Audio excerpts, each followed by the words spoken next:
Much is written about the need for and value of senior leaders in organisations possessing and demonstrating healthy emotional intelligence in the workplace.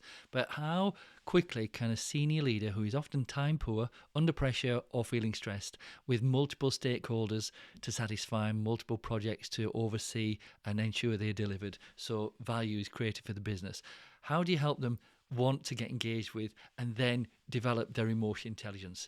This brief case study, with permission granted to share it with you, with the person's name removed, is a senior leader in a global organisation brought in from an external company to turn around an underperforming division in that business. So let's take a look at the EQI 2.0 assessment results before the coaching. What you can see is the person's self-awareness is in the low range, so they're not aware of what's going on between their ears, what they're thinking. They may not notice things such as stress. They may not be aware of the impact they're having on others.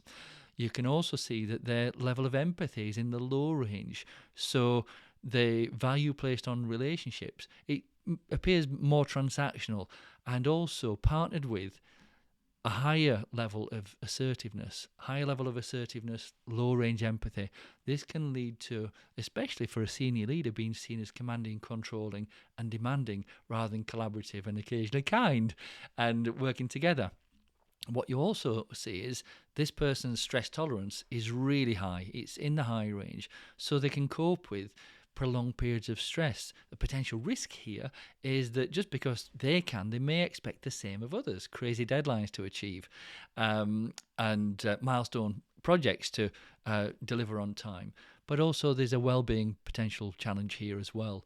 Just because they can cope with prolonged periods of stress doesn't mean it's not worth exploring what the trigger is for them. It could be environmental, it could be relationship-based, it could be their own high standards and expectations.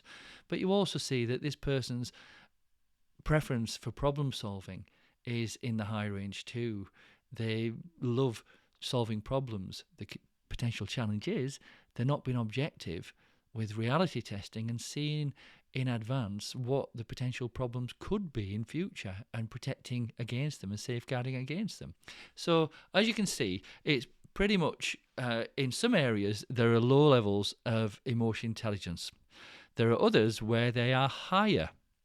Assertiveness and independence, an independent leader. Isn't that a great thing? But there is a time for collaborating too. Now, this is just a start point. If you look at the next result after 8 hours of coaching over 8 weeks, so basically an hour a week, this person's level of emotional intelligence is far more balanced. What you can see there, self-regard has improved, that inner confidence, self-actualization, the value they place on contributing, delivering something meaningful rather than just a means to an end. That's significantly improved. Emotional self-awareness is still in the low range, but it has improved. This person's more aware of the impact situations, relationships, deadlines have on them, and also the impact they have on others. You can also see the emotional expression is beginning to partner this higher level of assertiveness, finding ways to help the medicine taste good. Even if a tough message, you can help the medicine taste good if you collaborate with people and engage with them and help them engage with you. The independence is still in the high range, but look at what's happened to interpersonal relationships. This person is now more focused on developing and maintaining and nurturing high trust win-win relationships. And high trust win-win relationships, along with greater levels of empathy, help people communicate with you.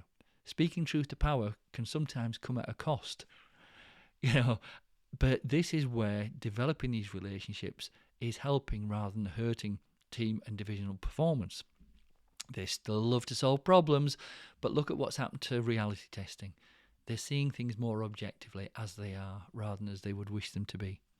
Now, you can see they're still high on they're still high on stress tolerance, but they now have coping mechanisms in place to spot these stressful situations in advance and guard against them.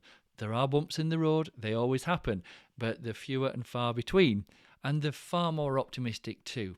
But what's the point of all this? Well, an optimistic outlook in a more collaborative, transparent, open and honest team really helps the journey be smoother. less bumpy.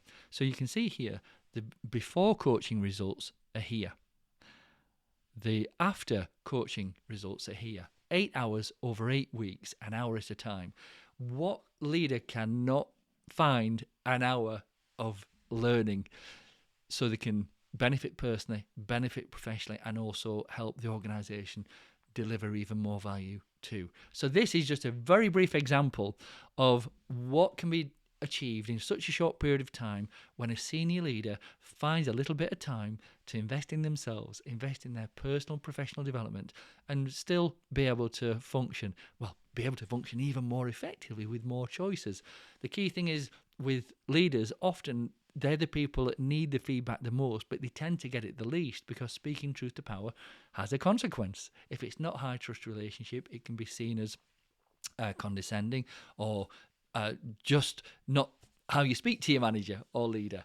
So I invite you to consider, what value would you be able to potentially deliver for your organisation if you had more emotionally intelligent leaders who partnered deeply human skills with their technical brilliance too. If you'd like to find out more, there's a link below, and I'm happy to guide you.